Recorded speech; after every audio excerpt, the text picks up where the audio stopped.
You wake up with a plan, and somehow you lose the day in your own head. Not because you had no time, not because you had no ability, but because you spent too much energy arguing with yourself before doing anything. Should I start now? Maybe later.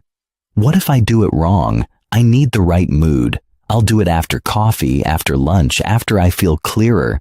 Tomorrow will be better. That is not a lack of motivation. That is too much internal negotiation. And every argument drains energy before action even begins. The brain loves delay when delay removes discomfort, so it creates endless reasonable sounding thoughts that all lead to the same place, not moving.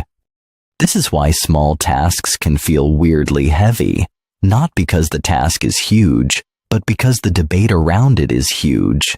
So first, stop treating every feeling like it gets a vote.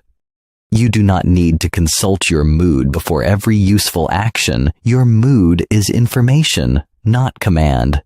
Second, shorten the decision window.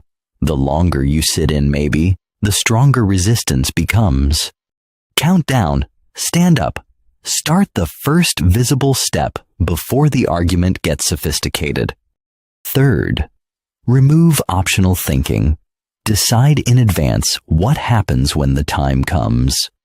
At 8 now I write. After coffee, I walk. When I feel resistance, I do 2 minutes anyway. Pre-decisions weaken internal drama because they replace feelings with rules. Fourth, shrink the starting point. Resistance usually attacks the beginning, not the middle. So make the first step almost embarrassingly small. Open the file. Put on the shoes, write 1 sentence, start the timer. The point is not impressive effort. The point is ending the argument. Fifth, notice the relief after movement. Most people think motivation creates action. Often, action creates motivation.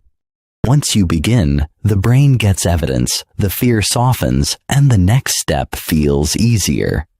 And here is the truth. Discipline is not only doing hard things, it is reducing the number of unnecessary debates that block simple ones.